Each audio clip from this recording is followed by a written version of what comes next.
အနန္တတကုရှင်ဖျားသခင်ဤနှုတ်ကပတ်တော်များကိုဖတ်ရွတ်ပြခြင်းများဤစာညွန့်ပေါင်း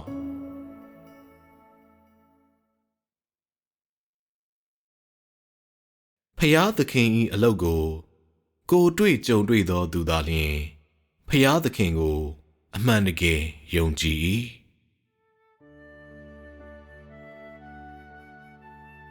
လူတော်များများသည်ဖျားသခင်ကိုယုံကြည်ကြတော်လဲဖျားသခင်ကိုယုံကြည်ခြင်းမှာအဘယ်အရာကိုဆိုလိုသည်နှင့်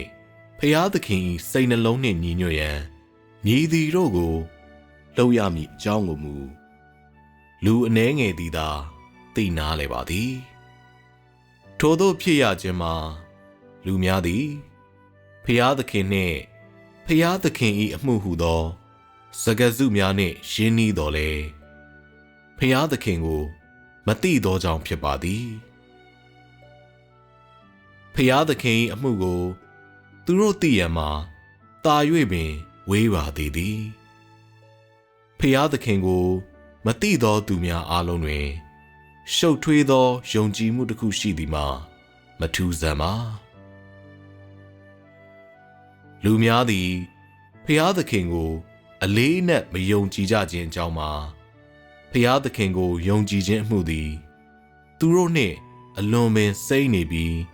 အလွန်ထူးဆန်းဖွယ်ရာဖြစ်နေသောကြောင့်ဖြစ်သည်ဤနည်းဖြင့်သူတို့သည်ဖျားသခင်၏တောင်းဆိုမှုများကိုပြည့်မီနိုင်ခြင်းမရှိတော့တနည်းအားဖြင့်ဆိုသောလူများသည်ဖျားသခင်နှင့်ဖျားသခင်၏အမှုကိုမသိပါက၎င်းတို့သည်ဖျားသခင်အတွက်အသုံးမဝင်ပဲဖျားသခင်၏အလိုကိုပြည့်အောင်ဖြည့်ခြင်းမှာပို၍ပင်မဖြစ်နိုင်ချေဖျားသခင်ကိုယုံကြည်ခြင်းဆိုသည်မှာဖျားသခင်တပါးရှိကြောင်းကိုယုံကြည်ခြင်းဖြစ်သည်ရှင်းမှာဖျားသခင်ကိုယုံကြည်ခြင်း၏အယိုးရှင်းဆုံးအယူအဆပင်ဖြစ်၏ထို့ပြင်ဖျားသခင်တပါးရှိကြောင်းယုံကြည်ခြင်းသည်ဖျားသခင်ကိုစစ်မှန်စွာယုံကြည်ခြင်းနှင့်မတူပါဆိုရလျင်ရဲမှာခိုင်မာသောဘာသာရေးအငွေ့အသက်ပါသည်ရိုးရှင်းသောယုံကြည်မှုတစ်မျိုးဖြစ်သည်ဖျားသခင်ကိုစစ်မှန်စွာယုံကြည်ခြင်းဆိုသည်မှာအရာအလုံးပေါ်ဖျားသခင်၏အာဏာတည်ကြောင်းကိုယုံကြည်သည့်အပေါ်အခြေခံပြီးဖျားသခင်၏နှုတ်ကပတ်တော်များနှင့်အမှုတို့ကိုတွေ့ကြုံခံစားခြင်းဖြစ်သည်သင်၏ဖောက်ပြန်သောစိတ်သဘောထားမှကင်းလွတ်မည်ဖြစ်ပြီးဖျားသခင်၏အလိုကိုပြည့်စေနိုင်မည်ဖြင့်ဖျားသခင်ကိုလည်းသိလာမည်ဖြစ်သည်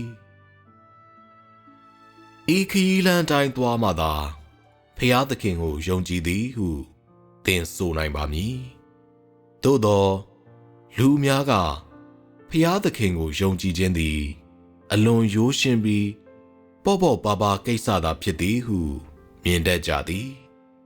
ထို့သောသောလူများ၏ယုံကြည်မှုမှာအတိတ်ပဲကင်းမဲ့ပြီးဖျားသခင်ထံမှတည်ပြုခြင်းကိုမြည်သည့်အခါမျှရမည်မဟုတ်ပါအကြောင်းမှာသူတို့သည်လမ်းမတွင်ရှောက်နေသောကြောင့်ဖြစ်ပါသည်အနှစ်သာရကင်းမဲ့သည့်အယူဝါဒများတွင်ဖျားသခင်ကိုစကားလုံးများဖြင့်သာယုံကြည်နေသူများယနေ့တိုင်ရှိနေပါသည်သူတို့၏ဖျားသခင်ကိုယုံကြည်မှုတွင်အနှစ်သာရမရှိကြောင်းနှင့်သူတို့သည်ဖျားသခင်၏အတည်ပြုခြင်းကိုမရရှိနိုင်ကြောင်းတို့ကိုသူတို့ဂရုမပြုကြဘဲဖျားသခင်ထံမှငြိမ်သက်ခြင်းနှင့်လုံလောက်သောဆုကျေးဇူးကိုဆုတောင်းနေစေဖြစ်သည်ငါတို့သည်ရက်တံပြီးမိမိကိုမိမိမေးသင့်သည်ဖျားသခင်ကိုယုံကြည်ခြင်းသည်ကမ္ဘာပေါ်တွင်အမှန်တကယ်လွယ်ကူသောအရာဖြစ်နိုင်ပါသလားဖျားသခင်ကိုယုံကြည်ခြင်းသည်ဖျားသခင်ထံမှဆုကျေးဇူးကိုလက်ခံရရှိခြင်းထက်ဘာမျှမပိုဘူးလားဖ ယားသခင်ကိုမသိပဲလျက်ဖယားသခင်ကိုယုံကြည်သူဖယားသခင်ကိုယုံကြည်တော်လဲစန့်ကျင်သူတို့သည်ဖယားသခင်အလိုကိုအမှန်တကယ်ဖြည့်ဆည်းနိုင်ပါသလားဖယားသခင်နှင့်လူတို့ကိုတန်းတူပြောရမရပါဖယားသခင်၏အနှစ်သာရနှင့်ဖယားသခင်၏အမှုသည်အလွန်နက်နဲပြီးလူတို့နားမလည်နိုင်ပါဖယားသခင်သည်လူလောကတွင်သူ၏အမှုကိုကိုယ်တိုင်မဆောင်ရွက်သလိုသူ၏နှုတ်ကပတ်တော်တို့ကိုလည်းမပြောကြပါကလူတို့သည်ဖယားသခင်အလိုကိုဘယ်သောအခါမျှနားလည်နိုင်လိမ့်မည်မဟုတ်ပါထို့ကြောင့်ဖယားသခင်ကိုဘဝတစ်လျှောက်လုံးစက္ကပ်အနှံခဲ့သည့်သူတို့သည်ပင်လျှင်ဖယားသခင်၏အတည်ပြုခြင်းကိုရရှိနိုင်လိမ့်မည်မဟုတ်ပေလူသားတို့၏ဆောင်ရွက်ချက်သည်မြည်မြပင်ကောင်းမွန်စေကာမူဖယားသခင်၏အမှုမပါဝင်ပါကအရာမရောက်ပါအကြောင်းမှာဖယားသခင်၏အကြံစီများသည်လူတို့၏စိတ်ကူးအကြံများထက်အမြဲမြင့်မားနေမည်ဖြစ်ပြီးဖယားသခင်၏ဉာဏ်ပညာကိုလူတို့နားလည်နိုင်မည်မဟုတ်သောကြောင့်ဖြစ်သည်ထို့ကြောင့်ဖယားသခင်နှင့်ဖယားသခင်၏အမှုကိုရှင်းလင်းစွာသိသည်ဆိုသူများမှာအရေးချင်းမရှိသူတို့အားလုံးသည်စိတ်ကြီးဝင်၍ပညာမဲ့သူများသာဖြစ်သည်ဟုငါဆိုသည်လူသားတို့သည်ဖယားသခင်အမှုကိုကောက်ချက်မချသင့်ပါဒီပြင်လူသားတို့သည်ဖယားသခင်အမှုကိုကောက်ချက်ချနိုင်စွမ်းမရှိပါဖယားသခင်အမြင်တွင်လူသားတို့သည်ပျက်စိတ်ထပ်ပင်သေးငယ်ပေသေးသည်တို့ဖြစ်လျင်လူသားတို့သည်ဖယားသခင်အမှုကိုမြည်သို့နားလေသဘောပေါက်နိုင်မည်နီဖယားသခင်ကဒီလိုမလုပ်ဘူးသို့မဟုတ်ဟိုလိုမလုပ်ဘူးသို့မဟုတ်ဖယားသခင်ကဒီလိုပဲသို့မဟုတ်ဟိုလိုပဲဟုစင်ဆက်မပြတ်ပြောဆိုနေကြသူများရှိသည်သူတို့အားလုံးစိတ်ကြီးဝင်နေခြင်းမဟုတ်ပါလောအသွေးသားဖြင့်တိဆောက်ထားသောလူများအားလုံးကိုစာတန်ဖျက်ဆီးထားကြောင်းကိုငါတို့အားလုံးသိသင့်သည်ဖယားသခင်ကိုစန့်ကျင်ရမှာသူတို့၏တဘာဝဖြစ်ပြီးသူတို့သည်ဖယားသခင်နှင့်တန်းတူရည်တူမဟုတ်ယုံမကဖယားသခင်၏အမှုအားသူတို့ကလမ်းညွန်အကြံပြုခြင်းမှာပို၍ပင်မဖြစ်နိုင်ပါလူသားတို့ကိုဖယားသခင်ကမြည်သို့ဥဆောင်လမ်းပြသည်ဆိုသည်မှာဖယားသခင်ကိုယ်တိုင်၏အလုပ်ဖြစ်ပါသည်လူသားဆိုသည်မှာဖုံမုံသာဖြစ်သည့်အတွက်လူသားတို့သည်ထိုကဲ့သို့သောအမြင်ကိုကင်ဆွဲမထားသင့်ပဲကျိုးနွန်နာခံသင့်ပါသည်ဖယားသခင်ကိုရှာဖွေရန်ငါတို့ကြိုးစားသောကြောင့်ဖယားသခင်၏စင်ကြင်သုံးသပ်မှုအတွက်ဖယားသခင်၏အမှုပေါ်ငါတို့၏အယူအဆများကိုထည့်သွင်းခြင်းမပြုသင့်ပါအ ਨੇ ဆုံးဖယားသခင်၏အမှုကိုစန့်ကျင်ရန်ရည်ရွယ်ကြိုးစားသည်ငါတို့၏ဖောက်ပြန်သောစိတ်သဘောထားကိုငါတို့အသုံးမပြုသင့်ပါရှင်းကငါတို့ကိုအန်တီခရစ်များမဖြစ်စေဘူးလားထို့သောသောသူများကဖယားသခင်ကိုယုံကြည်ပါသည်ဟုအဘယ်ကဲ့သို့များပြောနိုင်ပါလဲဖယားသခင်တစ်ပါးရှိသည်ဟုငါတို့ယုံကြည်ပြီးဖယားသခင်၏အလိုကိုဖြည့်ဆည်းလျက်ဖယားသခင်ကိုတွေ့မြင်လိုသည့်အတွက်ငါတို့သည်တမန်တရားလမ်းကိုရှာဖွေသင့်ပြီးဖယားသခင်နှင့်သဟဇာတဖြစ်မည်နီလန်းတစ်ခုကိုရှာဖွေသင့်သည်ငါတို့သည်ဖယားသခင်ကိုခေါင်းမာစွာဖြင့်မဆန့်ကျင်သင့်ပါထို့သောပြုလုပ်ခြင်းဖြင့်မြည်သည့်ကောင်းခြင်းများရရှိသည်။ ယနေ့ဖျားသခင်ထံတွင်အမှုသစ်ရှိပါသည်ဤစကားများကိုသင်လက်မခံဘဲနေကောင်းနေမည်သင်အတွက်ထူးဆန်းသည်ဟုခံစားရနိုင်သည်သို့သောသင်ဤသဘာဝကိုထုတ်ဖော်ပြသခြင်းမပြုရန်ငါအကြံပြုသည်အကြောင်းမှာဖျားသခင်ရှေ့တွင်ဖြောင့်မတ်မှုကိုအမှန်တကယ်စာငတ်သောသူများသာလျှင်တမန်တရားကိုရရှိနိုင်မည်ဖြစ်သည်အမှန်တကယ်ရိုသေကိုင်းဆိုင်သူများသာဖျားသခင်ထံမှဉာဏ်အလင်းပေးခြင်းနှင့်လမ်းပြပို့ဆောင်ခြင်းကိုရရှိနိုင်ပါသည်အငင်းခုံများမှတစ်ဆင့်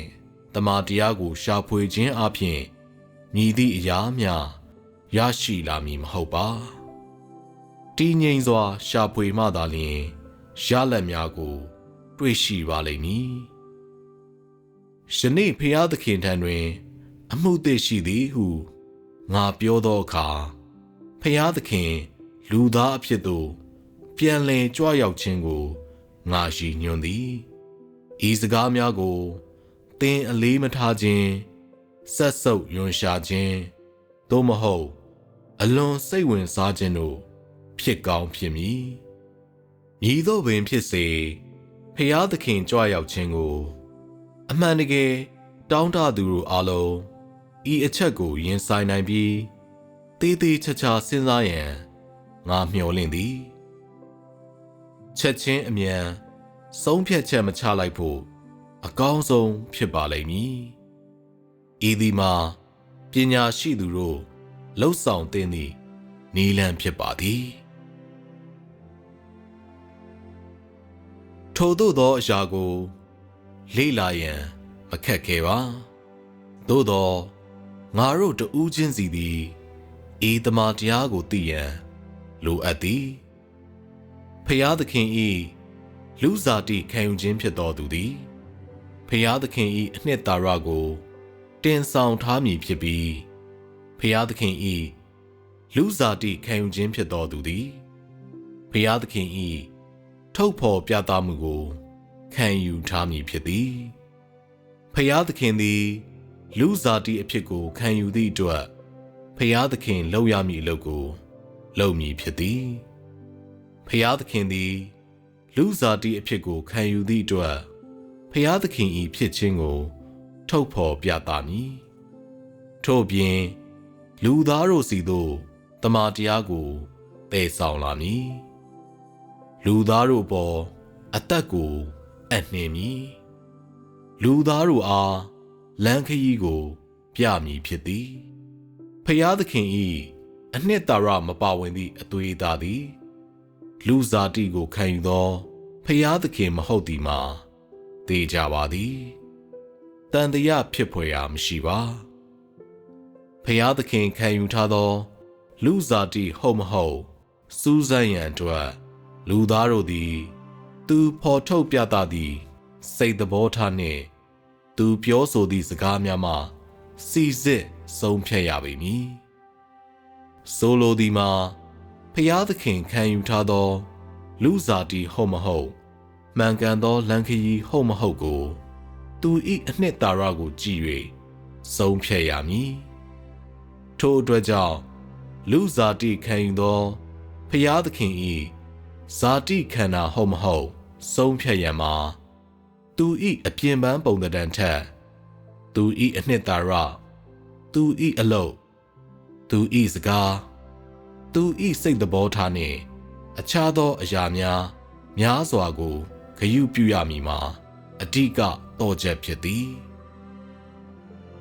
အကယ်၍လူတို့သည်ဖျားသခင်၏အပြင်ပန်းပုံသဏ္ဍာန်ကိုသာကြည့်ပြီးဖျားသခင်၏အနှစ်သာရကိုမကြည့်ပါကယင်းသည်လူသားတို့၏မသိနားမလည်ခြင်းနှင့်နှုံအခြင်းကိုပြနေသည်အပြင်ပန်းပုံသဏ္ဍာန်သည်အနှစ်သာရကိုမတိုင်းတာနိုင်ပါထို့ပြင်ဖျားသခင်၏အမှုသည်လူတို့၏အယူဆနှင့်ဘယ်သောအခါမျှသဘောချင်းကိုက်ညီမည်မဟုတ်ပါ ယေရှု၏အပြင်းပန်းပုံသဏ္ဍာန်သည်လူတို့၏အယူအဆများနှင့်ကွဲပြားခဲ့သည်မဟုတ်ပါလားယေရှု၏သွင်ပြင်နှင့်အဝတ်အစားသည်သူသည်အမှန်တကယ်မြည်သူမြည်ဝါဖြစ်ကြောင်းကိုသဲလွန်စပေးနိုင်ခြင်းမရှိခဲ့ဘူးမဟုတ်လားအစောပိုင်းကဖာရီရှဲများကယေရှုကိုဆန့်ကျင်ခြင်းအကြောင်းရင်းမှာသူ၏အပြင်းပန်းသွင်ပြင်ကိုသာကြည့်ပြီးသူပြောသောစကားများကိုမူနှလုံးမသွင်းခဲ့ကြခြင်းကြောင့်မဟုတ်ပါလားဖျားသခင်၏အပြင်းပန်းပုံသဏ္ဍာန်ကိုရှာဖွေကြသောညီအကိုမောင်နှမများသည်သမိုင်းထဲကအဖြစ်ဆိုးလိုထပ်မံမဖြစ်ကြစေရန်ငါမျှော်လင့်သည်သင်တို့သည်ခေတ်သစ်ဖာရီရှဲများဖြင့်ဖျားသခင်ကိုကားရိုင်တွင်ရိုက်ထားသူများထပ်မံမဖြစ်ပါစေနှင့်သင်တို့သည်ဖျားသခင်ပြန်လည်ကြွလာခြင်းကိုမြည်သို့ကြိုဆိုရန်တေးသေးချာချာစဉ်းစားထားသင့်ပြီးတမန်တရားကိုကျိုးနွန်အံ့နံထားသည့်သူတို့မြည်သို့ဖြစ်ရန်ကြည်လင်သောစိတ်ထားရှိသင့်ပါသည်ဤသည်မှာသခင်ယေရှုသည်မိုးတိမ်များနှင့်အတူပြန်လည်ကြွမြန်းလာမည်ကိုစောင့်ကြိုနေသည့်လူတိုင်း၏တာဝန်ဖြစ်ပါသည်ငါတို့၏ဝိညာဉ်မျက်စိကိုပုတ်သက်ကြည့်သင့်ပြီးစိတ်ကူးရင်စကလုံးများ၏သားကောင်ဘဝသို့မကြရောက်သင့်ပါငါတို့သည်ဖျားသခင်၏လက်တွေ့လှုပ်ဆောင်မှုအကြောင်းကိုစဉ်းစားသင့်ပြီးဖျားသခင်၏စစ်မှန်သည့်ဘက်ကိုကြည်သင့်သည်စိတ်ကူးရင်မှုများတွင်သင်တို့ကိုသင်တို့ပျောက်ဆုံးဝေးလွင့်မသွားပါစေနှင့်သူကိုဘယ်သောအခါကမျှမသိခဲ့ဘူးသို့မဟုတ်မမြင်ဘူးယုံမကသူ၏အလိုကိုမြည်သို့ဆောင်ရွက်ရမည်ကိုမသိသောသင်တို့အားဆောင်ယူရန်သခင်ယေရှုသည်သင်တို့အကြားသို့မိုးတိမ်ပေါ်မှရုတ်တရက်ကြွရောက်ဆင်းသက်လာမည်နေကိုအမြဲတမ်းစောင့်စားမနေပါနှင့်လက်တွေ့ကြသောကိစ္စများအကြောင်းတွေးတောကြည့်ရသည်မှာပိုကောင်းသည်သူတေသနာလုပ်ရန်ရည်ရွယ်ချက်သို့မဟုတ်လက်ခံရန်ရည်ရွယ်ချက်ဖြင့်ဤစာအုပ်ကိုသင်ဖွင့်ခဲ့ခြင်းဖြစ်နိုင်သည်မည်သို့သောသဘောနှင့်ဖြစ်စေစာအုပ်ကိုအလွယ်တကူဘေးမချထားဘဲအဆုံးထိသင်ဖတ်လိမ့်မည်ဟုငါမျှော်လင့်ပါသည်ဤစာများကိုဖတ်ပြီးနောက်သင်သဘောထားပြောင်းလဲကောင်းပြောင်းလဲလာလိမ့်မည်သို့သောရှင်းမှာသင်ဤကြံရွယ်မှုနှင့်သင်ဤနားလေခြင်းအတိုင်းတာပေါ်မူတည်သည်သို့သောသင်သိသင့်သည့်အချက်တစ်ချက်ရှိသည်ဖျားသခင်ဤနှုတ်ကပတ်တော်သည်လူသားတို့ဤစကားကဲ့သို့ပြောရန်မဖြစ်နိုင်ပါလူသားတို့ဤစကားကိုဖျားသခင်ဤနှုတ်ကပတ်တော်ဖြင့်ပြောရန်ပိုဝေးပါသည်ဖျားသခင်အသုံးပြုသောသူသည်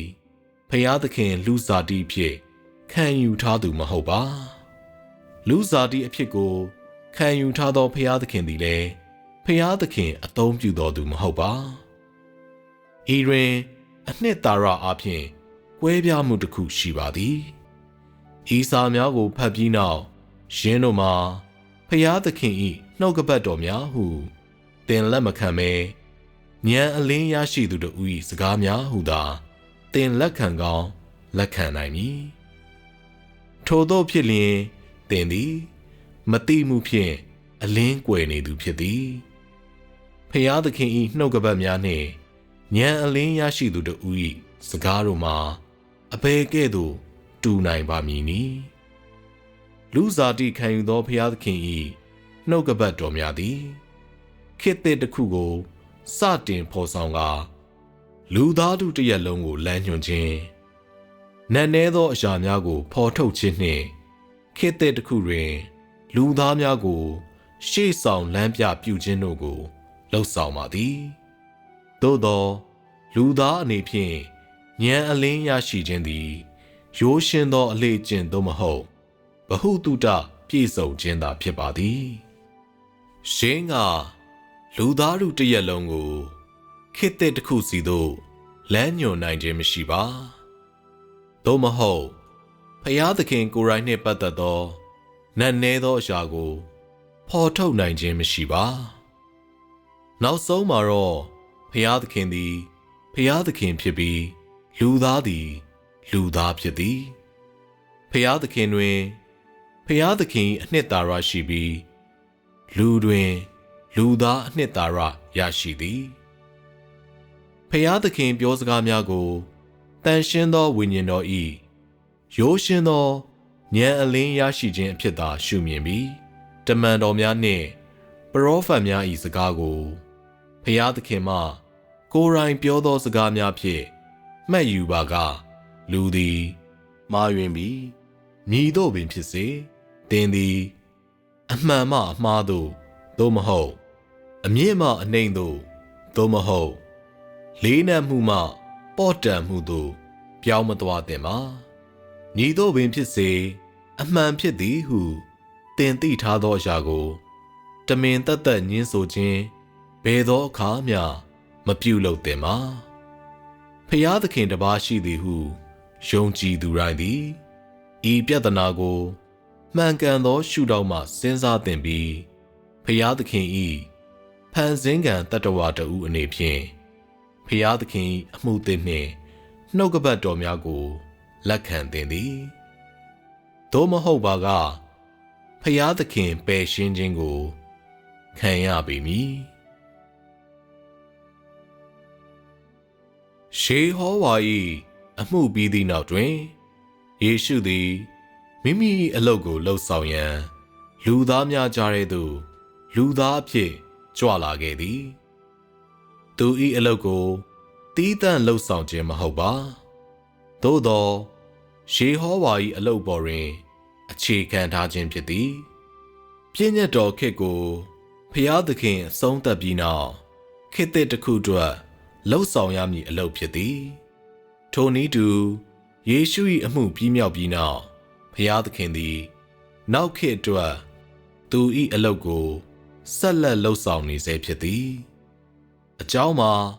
ဖျားသခင်၏စီမံအုပ်ချုပ်မှုတစ်ခုလုံးသည်ရှေ့သို့ဆက်လက်လှုပ်ဆောင်မည်ဖြစ်သောကြောင့်သည်ခေတ်ဟောင်းကုံဆုံးပြီးနောက်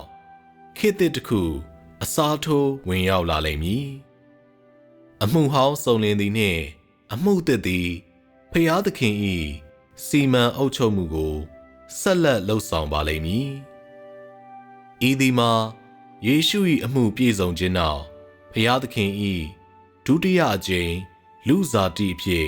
ကြွလာခြင်းဖြစ်သည်ဟုတ်ပါသည်လူစားတိအဖြစ်ကြွလာခြင်းသည်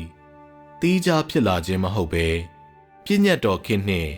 ကျေးဇူးတော်ခေတ်နောက်ပိုင်းအမှုတတိယအဆင့်ဖြစ်ပါသည်ဖျားသခင်အမှု၏အဆင့်သစ်တိုင်းသည်အသစ်သောအစပြုခြင်းနှင့်ခေတ်သစ်တစ်ခုကိုအမြဲဆောင်ခြင်းလာသည်ထို့ကြောင့်ဖျားသခင်၏စိတ်သဘောထားသူ၏အလုပ်လုပ်ပုံသူ၏အမှုလုပ်ဆောင်ရာနေရာနှင့်သူ၏နာမတော်တို့သည်လည်းလိုက်ရောညီထွေသောအပြောင်းအလဲများရှိပါသည်လူသားတို့အဖို့ခေတ်သစ်ထဲတွင်ဖျားသခင်၏အမှုကိုလက်ခံရန်ခက်ခဲသည်မှာအံ့ဩဖွယ်မရှိပါသို့သောလူသားတို့အနေဖြင့်သူ့ကိုမြည်သို့ပင်စန့်ကျင်စေကာမူဖျားသခင်သည်မိမိ၏အလုပ်ကိုလုံမြဲဖြစ်ပြီးလူသားမျိုးနွယ်တစ်ခုလုံးကိုရှေ့သို့အမြဲဦးဆောင်နေသည်ယေရှုကဤလူလောကသို့လာသောအခါသူသည်ပြည့်ညတ်တော်ခေတ်ကိုအဆုံးသတ်ပြီးကျေးဇူးတော်ခေတ်သို့ရောက်စေခဲ့သည်နောက်ဆုံးသောကာလတွင်ဖျားသခင်သည်နောက်တစ်ကြိမ်လူစားတိအဖြစ်ကိုခံယူပြီးဤတစ်ကြိမ်လူစားတိအဖြစ်ကြွလာချိန်တွင်ကျေးဇူးတော်ခေတ်ကိုခြုံငိမ့်စေကာနိုင်ငံတော်ခေတ်သို့ရောက်စေခဲ့သည်ဖျားသခင်၏လူစားတိအဖြစ်ဒုတိယအကြိမ်ကြွလာခြင်းကိုလက်ခံသောသူအပေါင်းတို့သည်နိုင်ငံတော်ခေတ်သို့ဦးဆောင်ခေါ်ယူသွားခြင်းကို ခံယူရမည်ဖြစ်ပြီးဖျားသခင်၏ဥဆောင်မှုကိုကိုယ်တိုင်ကိုယ်ကျလက်ခံနိုင်လိမ့်မည်ယေရှုသည်လူသားတို့အကြားတွင်အလုတ်များစွာလုပ်ခဲ့တော်လဲသူသည်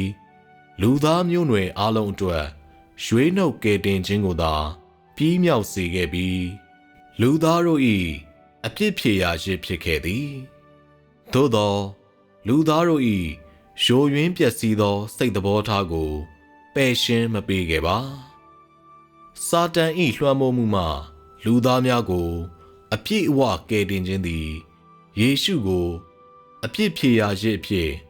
လူသားတို့၏အပြစ်များကိုယူဆောင်သွားရန်လိုအပ်သည်သာမကစာတန်ယိုယွင်းဖျက်ဆီးခဲ့သောလူသားတို့၏စိတ်သဘောထားကိုလုံးဝပယ်ရှင်းရန်ဖျားသခင်၏ပိုကြီးမြတ်သောအမှုလည်းလိုအပ်သည်ထို့ကြောင့်လူသားတို့သည်မိမိတို့အပြစ်ကိုခွင့်လွှတ်ခြင်းခံရပြီးနောက်ဖျားသခင်သည်လူသားတို့ကိုခေတ်သစ်တစ်ခုစီသို့ဥဆောင်ခေါ်သွားရန်လူစားတီဖြင့်ပြန်ကြွလာခဲ့ပြီးပြစ်တင်ဆုံးမခြင်းနှင့်တရားစီရင်ခြင်းအလုပ်ကိုစတင်ခဲ့ကာထိုအလုပ်သည်လူသားတို့အားပိုမိုကြီးမြတ်သောနယ်ပယ်တစ်ခုစီသို့ဆောင်ကျင်းခဲ့သည်သူ၏အုပ်စိုးမှုကိုနာခံသူအလုံးသည်ပိုမြင့်သောတမန်တရားနှင့်ပိုကြီးမြတ်သောကောင်းကြီးများကိုခံစားရလိမ့်မည်သူတို့သည်အလင်းတွင်အမှန်တကယ်နေထိုင်ရမည်ဖြစ်ပြီးတမန်တရားလမ်းခရီးနှင့်အသက်တို့ကိုလည်းရလိမ့်မည်အကယ်၍လူများသည်ကျေးဇူးတော်ခေတ်တွင်ဆက်လက်နေထိုင်မှာကဖျားသခင်၏ပင်ကိုယ်စိတ်သဘောထားကိုသိရန်ပင်မဆိုထားနှင့်သူတို့သည်သူတို့၏ဖောက်ပြန်သောစိတ်သဘောထားမှဘယ်သောအခါမျှလွတ်မြောက်လိမ့်မည်မဟုတ်ပါအကယ်၍လူများသည်ကျေးဇူးတော်ရှံပေကြားအမြဲနေထိုင်တော်လဲဖျားသခင်ကိုသိရန်နှင့်အလိုကိုပြည့်စုံစေမည်အသက်လမ်းကိုမရရှိပါကသူတို့သည်သူ့ကိုယုံကြည်တော်လဲသူ့ကိုအမှန်တကယ်ပိုင်ဆိုင်ခွင့်ကိုဘယ်သောအခါမျှရကြမည်မဟုတ်ပါမိမြတနာစရာကောင်းသောယုံကြည်မှုမျိုးတည်းဤစာအုပ်ကိုသင်ဖတ်ပြီးသည့်အခါနိုင်ငံတော်ခေတ်၌ဖျားသခင်လူစားတီဖြစ်ကြွပြီးလှုပ်ဆောင်သောအမှုအစဉ်တိုင်းကိုသင်တွေ့ကြုံပြီးချိန်တွင်နှစ်ပေါင်းများစွာစောင့်စားခဲ့ရသောမျှော်လင့်ချက်များသည်နောက်ဆုံးတွင်အကယ်ဖြစ်ပေါ်လာကြောင်းသင်ခံစားရပေမည်ယခုမှသာဖျားသခင်ကိုမျက်နှာချင်းဆိုင်မြင်တွေ့ရပြီးယခုမှသာဖျားသခင်၏မျက်နှာတော်ကိုဖူးတွေ့ရပြီဖျားသခင်၏အသံကိုကိုယ်တိုင်ကြားရပြီဖျားသခင်အမှု၏ဉာဏ်ပညာကိုတွေ့ကြုံခံစားရပြီဖျားသခင်သည်ညီမျှစစ်မှန်ပြီးအနန္တဖုန်တကိုနှင့်ပြည့်စုံကြောင်းကိုအမှန်သိရပြီဟုသင်ခံစားရလိမ့်မည်ယခင်ခေတ်ကလူများမမြင်ခဲ့ဘူးသို့မဟုတ်မပိုင်ဆိုင်ခဲ့ဘူးသည့်အရာများစွာကိုသင်ပိုင်ဆိုင်ရပြီဟုသင်ခံစားသိလိမ့်မည်ဤချိန်တွင်သင်သည်ဖျားသခင်ကိုယုံကြည်ခြင်းနှင့်ဖျားသခင်၏စိတ်နှလုံးနှင့်ညီညွတ်မှုအကြောင်းတို့ကိုရှင်းရှင်းလင်းလင်းသိလိမ့်မည်ဟုတ်ပါသည်အတိတ်၏မြင်ကွင်းများကိုသင်တွယ်ဖတ်ထားပြီးဖျားသခင်၏ဒုတိယအကြိမ်လူစားတီဖြင့်ခံယူသည့်အချက်ကိုသင်ပြစ်ပယ်လျင်သို့မဟုတ်ညင်းပယ်လျင်သင်သည်လက်ပလာဖြင့်ဘာမျှမရရှိဘဲ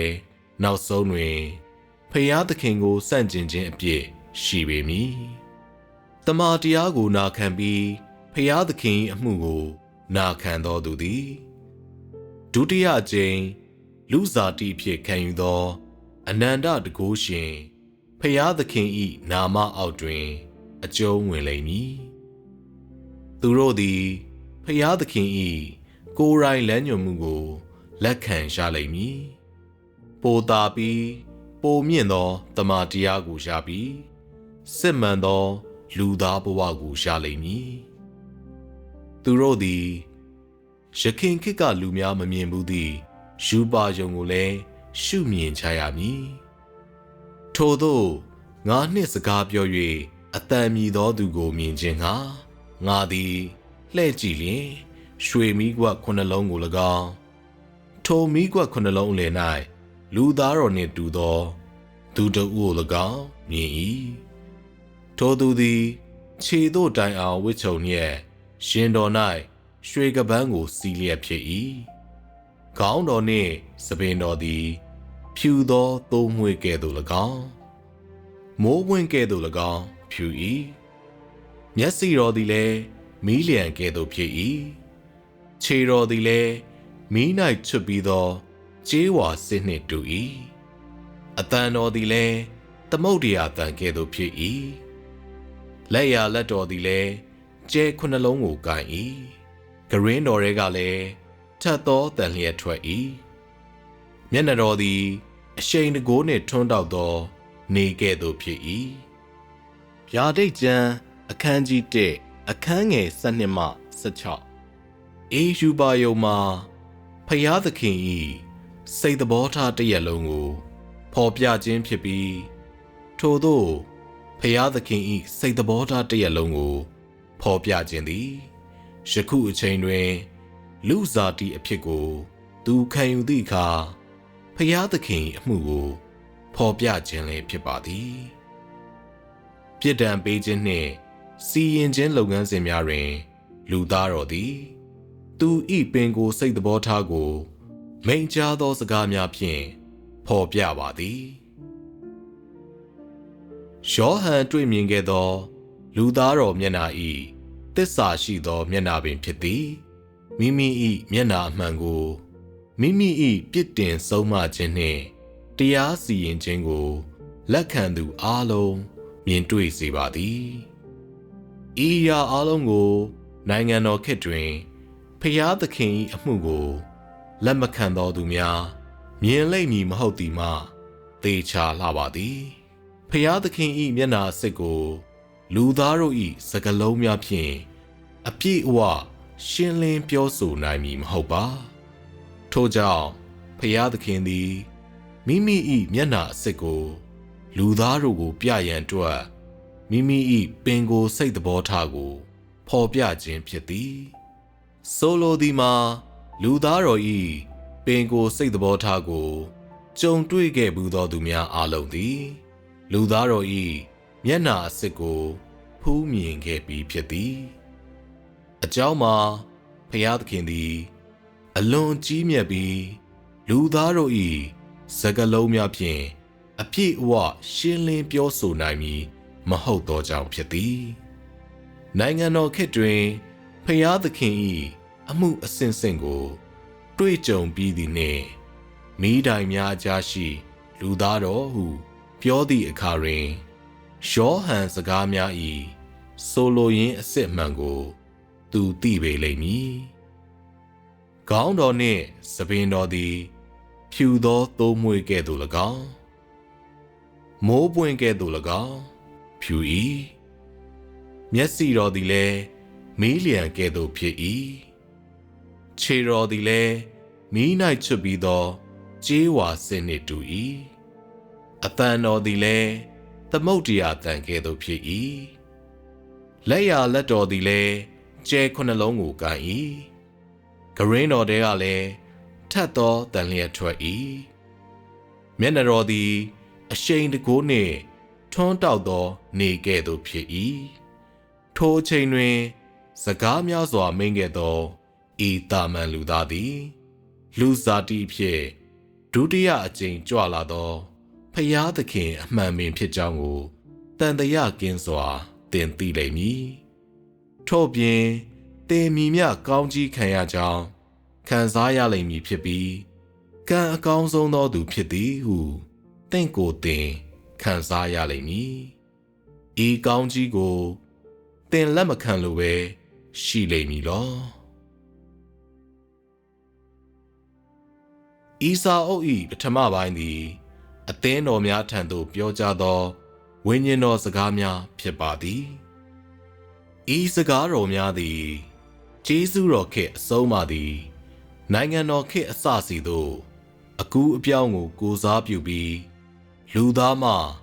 အသင်းတော်များသို့မိန်ကြားသောဝိညာဉ်တော်၏အများပြည်သူတို့တက်သေးခံချက်ဖြစ်ပါသည်ရှင်တို့သည်ဗျာဒိတ်ကျမ်းပါဝိညာဉ်တော်သည်အသင်းတော်တို့အားအဘယ်သို့မိန်တော်မူသည်ကိုနားရှိသောသူမည်သည်ကားကြားပါစေဟူသည့်စကားများကိုပြည့်စုံစေခြင်းလည်းဖြစ်သည်ဤသည်မှာနိုင်ငံတော်ခေတ်တွင်ဖျားသခင်စတင်လှုပ်ဆောင်သည့်အမှုဖြစ်သည်ဤစာအုပ်၏ဒုတိယပိုင်းမှာလူသားတော်ကမိမိကိုယ်ကိုတရားဝင်ထုတ်ဖော်ပြီးနောက်ကိုရော်တိုင်းမိန့်တော်မူခဲ့သည့်စကားတော်များဖြစ်ပါသည်ရှင်းတွင်အတန်အမျိုးမျိုးနှင့်ပရောဖက်ပြုစကားများကဲ့သို့သောစကားများနက်နဲသောအရာများ၏ဖွင့်ပြချက်နှင့်အသက်လမ်းအကြောင်းတို့ပြည့်စုံစွာပါဝင်ပါသည်နိုင်ငံတော်၏အနာဂတ်အတွက်ဟောကိန်းများဖျားသခင်၏စီမံခန့်ခွဲမှုအစီအစဉ်မှနက်နဲသောအရာများ၏ဖွင့်ပြချက်များလူသားသဘာဝ၏စိတ်ဖြာလေလာဆွေးနွေးချက်များတွန်းအားပေးချက်များနှင့်သတိပေးချက်များပြင်းထန်သောတရားစီရင်ချက်များ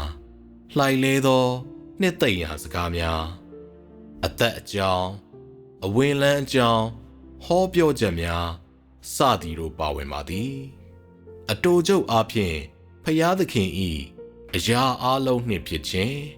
ဖျားသခင်၏စိတ်သဘောထားတို့ကိုသူ၏အမှုနှင့်စကားများတွင်အားလုံးဖော်ပြထားပါသည်ဟုတ်ပါသည်ဤတစ်ချိန်ဖျားသခင်လူစားတိခံယူသောအခါသူ၏အမှုမှာအဓိကအားဖြင့်ပြစ်တင်ဆုံးမခြင်းနှင့်တရားစီရင်ခြင်းမှသူ၏စိတ်နေသဘောထားကိုဖော်ပြရန်ဖြစ်သည်ယင်းကိုအခြေခံအုတ်မြစ်ဖြင့်အသုံးပြုပြီးတမန်တရားကိုလူတို့ထံသို့ပိုမိုဆောင်ကျင်းပေးပြီးလက်တွေ့ကျင့်ဆောင်ရန်နည်းလမ်းများပိုမိုပြသပေးသည်ဤသို့ဖြင့်လူသားကိုသိမ့်ပတ်ရန်နှင့်လူသား၏ရိုးယွင်းပျက်စီးသောစိတ်သဘောထားမှကယ်တင်ရန်သူ၏ရည်မှန်းချက်တို့ကိုဖြစ်မြောက်စေပါသည်ဤသည်မှာနိုင်ငံတော်ခေတ်တွင်ဖျားသခင်အမှု၏နောက်ခံအကြောင်းရင်းများဖြစ်ပါသည်ခေတ်သစ်စီသို့သင်ဝင်ရောက်လိုပါသလားဖောက်ပြန်သောစိတ်သဘောထားမှသင်ကိုယ်သင်ရုံးထွက်လိုပါသလားပုံမမြင်မာသောတမန်တရားကိုသင်ရလိုပါသလားလူသားတော်၏မျက်နှာအစစ်ကိုသင်မြင်တွေ့လိုပါသလားတန်ဖိုးရှိသောဘဝတွင်သင်ရှင်သန်လိုပါသလားသင်အားဖျားသခင်၏ပြည့်စုံအောင်လှုပ်ခြင်းကိုသင်လိုချင်ပါသလားထို့သောဆိုလျှင်ယေရှုပြန်လာခြင်းကိုသင်မည်သို့ကြိုးဆိုမည်နီ